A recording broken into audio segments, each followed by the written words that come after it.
Good evening. Welcome to the Last Video Store. I'm your host, Bud Haddonfield, and today we're going to talk 10 random underrated horror movies, in my opinion.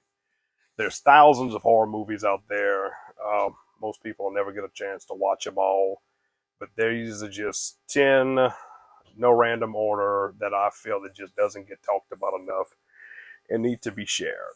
Now, with that saying, there's more than 10 out there, especially in my opinion. So this is just going to be the first installment of what I think are 10 underrated horror movies.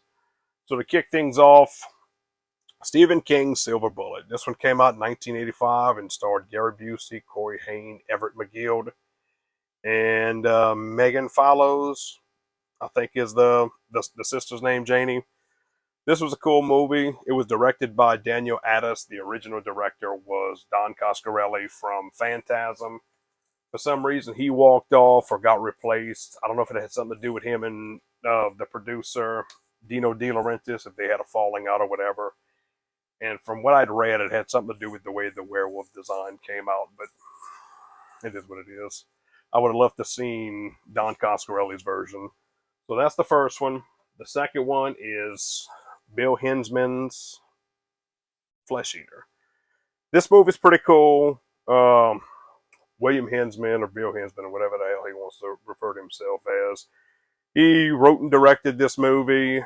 He was the main zombie in this one. He was also the main zombie in George A. Romero's Night of the Living Dead in '68. He was the first zombie that you got to see that attacked Barbara and her brother Johnny. This wasn't a ripoff of Night of the Living Dead. He was kind of just riding the coattails of it. He was the cinematographer on that movie also back in '68. And when he decided to make his own movie, George A. Romero pretty much heard about it, sent him a cease and desist. Bill didn't give a shit, kept making his movie, and word was is that was the reason why he wasn't welcome back when they remade Night of the Living Dead in 1990. To keep things going, Scream of a Winter's Night. This one is a really cool, very underrated, and lost movie for the most part. It's currently streaming on Shudder, and it's an anthology movie where most of it was filmed in Louisiana, from what I was read. So that's pretty cool because that's the state I live in. But this one's definitely fun and eerie. So check that one out.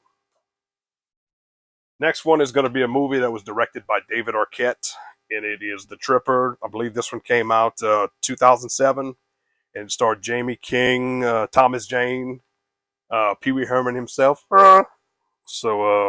Yeah. This one is a killer dressed up as Ronald Reagan, and he's going around cutting up hippies at a concert with an axe. It's a lot of fun. Next one is going to be Monster Man. This one came out in 2003, and it was directed by Michael Davis. This was a lot of fun. Eric Jungleman was the star of this one with Amy Brooks. Trying to think of the guy who did Super Freddy. Michael Bailey Smith. He was Super Freddy in part The Dream Child. And he was also in the remake of The Hills Have Eyes and The Hills Have Eyes Part 2. But he played the creature in this one, or the Monster Man. This one's a lot of fun. I wish it had a Blu-ray release because the DVD's out of print and it's really hard to find a way to watch this movie. There is a Blu-ray, but it's overseas. So, damn it to hell. The next five I'm going to talk about are actual vampire movies. The first one's a newer movie which came out within the last couple of years. Boys from County Hell. And this is an Irish vampire movie. And it kind of tricks the lore a little bit, but it's really cool and a lot of fun. That one's on Shudder.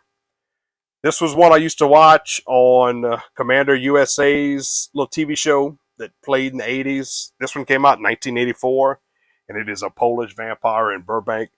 It starred Eddie Deezen. He was in Grease and a bunch of I can't think of the name of the guy who directed all those cheesy ass movies. Beverly Hills Vamp. That was the guy.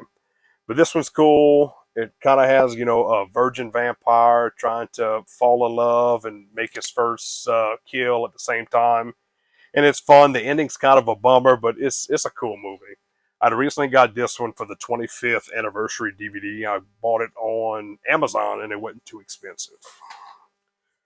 So the next one is going to be I Had a Bloody Good Time at House Harker. This one too came out within the last couple years. It's about two brothers, a sister, and their best friend, and they accidentally unleash a vampire skull. They were supposed to destroy it when they were younger, but they didn't, and now a real vampire has control of it, and he's able to harness the power, and the skull is supposed to be the skull of Dracula. So it's a lot of fun. It's funny. Check it out. This one is from the early 90s, Children of the Night, directed by Tony Randall.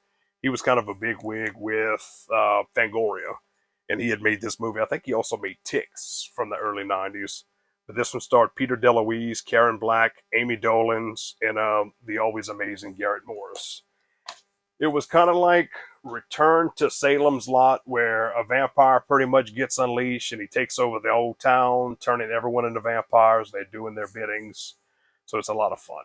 Now, for my last one, is going to be one of the most underrated movies out there, in my opinion, and that is Blood and Donuts. This one was directed by Holly Dell, and it came out in 1995.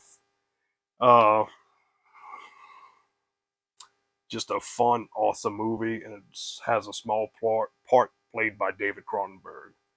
So this is another one I wish they would put out on Blu-ray.